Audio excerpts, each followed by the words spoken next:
La clé génétique numéro 2, une invitation à l'unité.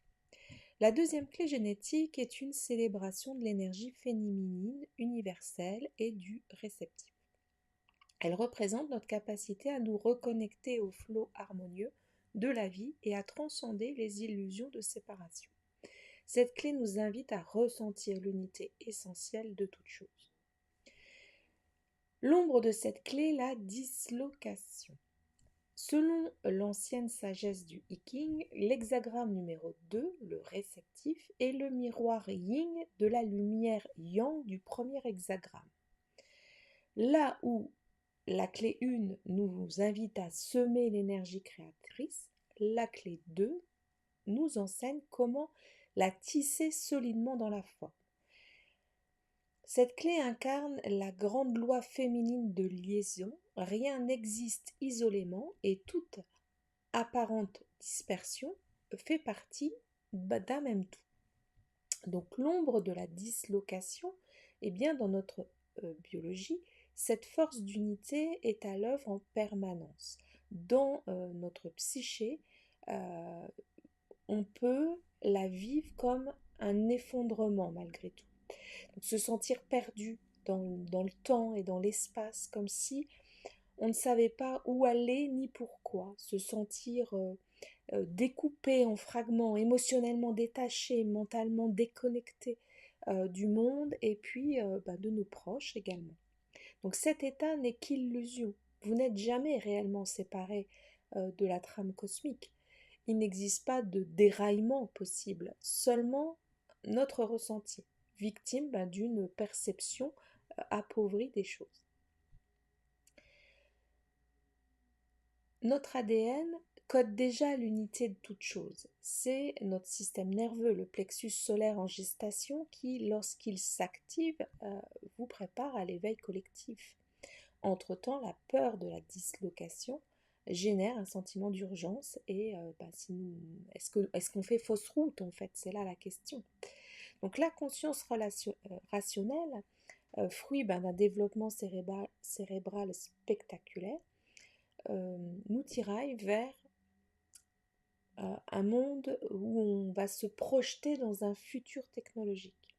Mais ce saut nous coupe temporairement de notre sagesse instinctive, d'où le sentiment de dérive.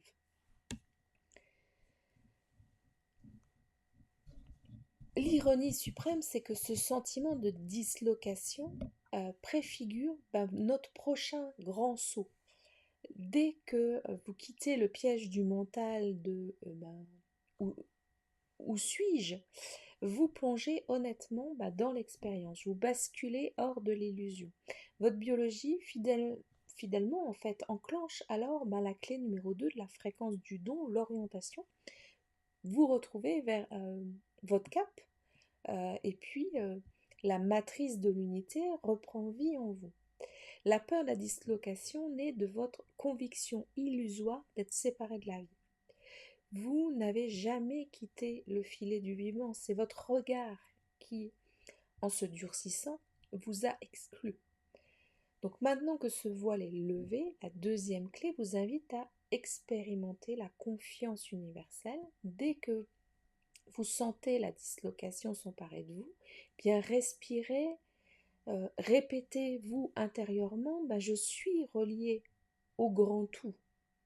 Accordez-vous alors le paradoxe d'une posture ouverte, ni fuite, ni rigidité, mais présence confiante au monde. Vous verrez alors l'ombre se dissoudre et ouvrir le chemin vers la direction sacrée qu'offre le don de l'orientation. Donc, l'orientation, là où l'ombre de la dislocation crée ce sentiment d'égarement, le don d'orientation vient doucement restaurer votre place dans la grande danse cosmique. L'énergie féminine de cette clé génétique offre une voie subtile vers la réharmonisation intérieure, une sensation profonde et instinctive que vous êtes exactement là où vous devez être, exactement au moment où vous devez y être. Ce don ne s'impose jamais avec force. Sa signature, elle est délicate, c'est un chuchotement plutôt qu'un cri. Vous le percevez au travers des synchronicités, des petits miracles qui surgissent quand vous avez cessé de chercher. Vous commencez à vivre dans un monde de connexion invisible, ressentant intuitivement comment les choses se mettent en place, presque de façon magique. Donc, cette réorientation s'active spontanément, sans effort mental, mais par un subtil ajustement biologique inscrit au cœur de votre ADN. Donc le don d'orientation vous rencontre selon deux voies complémentaires. La conscience vers l'action, un éveil subtil en vous inspire naturellement des choix nouveaux, plus alignés, plus spontanés, plus fluides. Et puis des actions vers la conscience, des gestes intuitifs, simples, qui déclenchent en retour une profonde transformation de votre conscience, vous révélant une nouvelle perception du monde. Donc quel que soit votre chemin d'entrée, vous ressentez un réalignement profond, l'impression que votre vie suit désormais une direction qui est plus claire, plus subtile, mais indéniable. Donc ce don s'accompagne aussi d'une élégance intérieure particulière, reliée génétiquement au don de la clé 8, le style, par l'anneau de l'eau.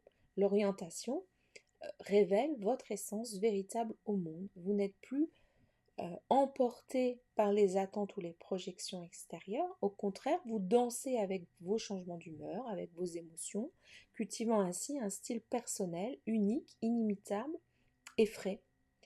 Donc votre unicité se révèle précisément lorsque vous acceptez votre appartenance à l'ensemble, au grand tout.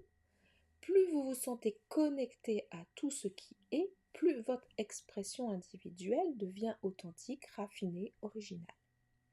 Donc au cœur même de ce don se trouve un mystère biologique et énergétique. Votre corps contient des minéraux magnétiques, notamment la magnétite, présente dans la glande pinéale, et ces cristaux subtils fonctionnent comme un système d'orientation naturelle, alignant votre rythme intérieur à celui du cosmos. À mesure que vous vivez pleinement dans ce don, votre aura gagne en cohérence et en puissance électromagnétique, renforçant votre intuition et vous guidant naturellement vers ce qui est bon, ce qui est juste pour vous. En vibrant à cette fréquence, votre vie devient un aimant doux mais puissant, attirant à vous des personnes et des circonstances qui reflètent votre harmonie intérieure. Donc ce champ magnétique subtil a aussi le pouvoir extraordinaire de guider les autres vers leur propre alignement. Donc la clé pour vivre pleinement ce don est de vous abandonner profondément à son essence féminine réceptive. Lorsque vous cessez de lutter pour contrôler ou pour diriger, lorsque vous laissez la vie elle-même vous guider, une énergie universelle vous traverse. Vos choix deviennent justes, votre timing précis, vos mouvements naturels sont plus fluides, se font plus facilement, et vous percevez alors clairement l'intention subtile de la vie, ramener tous les êtres à leur unité originelle. Votre simple présence devient une bénédiction pour les autres, car vous incarnez l'harmonie profonde qui unit matière et esprit. L'unité ne peut être comprise, elle ne peut être que vécue. La véritable orientation n'est pas une direction que vous choisissez mentalement, mais un état d'être que vous incarnez pleinement. En vous abandonnant à cette sagesse, vous entrez en résonance parfaite avec la mélodie sacrée de l'univers. Vient alors l'unité, le Siddhi. Dans le Siddhi de la deuxième clé, vous pénétrez le mystère ultime du féminin divin. À cette fréquence, toute dualité se dissout dans un paradoxe merveilleux. Il n'y a jamais eu qu'unité. Le féminin divin n'est pas un simple pôle opposé au masculin. En vérité, le masculin n'est qu'une manifestation extérieure de cette unité féminine originelle. À ce stade, les mathématiques divines révèlent une étrange sagesse. 1 plus 1 égale toujours 3, en fait. Pourquoi 3? Parce que toute relation en réalité crée une troisième dimension. Vous, l'autre et la relation elle-même. Le chiffre 2 n'est ainsi qu'une illusion transitoire, un simple pont vers la transcendance, instantanément absorbée dans l'unité. Donc l'unité n'est pas une expérience, elle est l'état naturel absolu, d'où émergent toutes les formes. Tant que vous cherchez l'unité comme quelque chose à atteindre, vous restez pris dans l'illusion du deux. L'illumination n'est donc pas quelque chose qui vous arrive, elle vous dépouille de l'illusion même d'être séparé. La transcendance vous place exactement là où vous avez toujours été, au cœur même de la vie. Ici, tout est résolu, il n'y a ni question, ni réponse, ni doute, il n'y a qu'un état silencieux de parfaite complétitude. Le mot même de confiance devient inadéquat, parce qu'il implique encore deux parties distinctes. L'unité est au-delà de toute dualité, elle est pur repos dans l'être. Lorsque le siddhi de l'unité s'incarne, la vie d'un individu devient un événement cosmique. Il réoriente l'humanité elle-même. Historiquement, l'apparition de tels êtres coïncide souvent avec des alignements célestes, comme l'étoile de Bethléem annonçant l'arrivée du Christ. Toutes les grandes traditions mythologiques racontent l'histoire de ces êtres dont la présence résonne jusque dans les profondeurs du cosmos.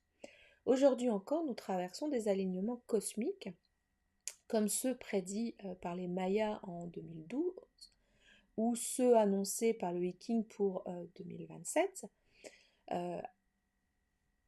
En ces moments privilégiés, l'unité peut s'incarner dans l'humanité tout entière, réveillant une conscience nouvelle sur Terre. Donc chaque siddhi contient une vérité fondamentale sur notre destinée collective. L'unité se retrouve ultime au cœur de la mer cosmique et inscrit en vous, dans votre ADN même. Le voyage de la vie commence en quittant l'unité originelle, mais inévitablement, il retourne à cette même source. Votre rôle à cette fréquence est d'incarner pleinement ce paradoxe, être à la fois unique et totalement uni au tout. Vous devenez ainsi un catalyseur vivant d'éveil, inspirant naturellement ceux qui croisent votre chemin et retrouvent cette unité en eux-mêmes. Donc, ne cherche plus l'unité, dis-toi, je suis l'unité. Ne cherche plus à comprendre, je me laisse être en fait. Au-delà de la dualité, je suis déjà chez moi. Il faut contempler en fait cela pour pouvoir intégrer profondément ces mots et activer en vous la fréquence subtile de ceci dit. Donc, en résumé, l'ombre, la dislocation, cet état représente le sentiment profond d'être perdu, séparé de soi-même et du monde environnant. La dislocation provoque un désalignement intérieur, une confusion face à la direction à prendre, ainsi qu'une impression d'isolement et de séparation. Donc à ce niveau, on peut se sentir à la dérive, sans ancrage ni repère. Le don, l'orientation, donc en reconnaissant et en acceptant la sensation de dislocation, on active le don d'orientation. Ce don permet de restaurer naturellement le sens de notre chemin intérieur, reconnectant intuitivement notre conscience à un flux plus vaste et harmonieux. L'orientation rétablit la synchronisation avec la vie et offre une perspective plus profonde, nous permettant de suivre le courant subtil qui nous guide vers notre but véritable. Et le siddhi, donc l'unité, le siddhi d'unité, émerge lorsqu'on réalise pleinement que la séparation n'a jamais existé, que toute vie est intrinsèquement interconnectée. Dans cet état de conscience ultime, la dualité disparaît et on expérimente une fusion totale avec le grand tout. L'unité est la reconnaissance directe et intuitive que nous sommes et avons toujours été et seront toujours parfaitement reliés au cœur même de l'existence.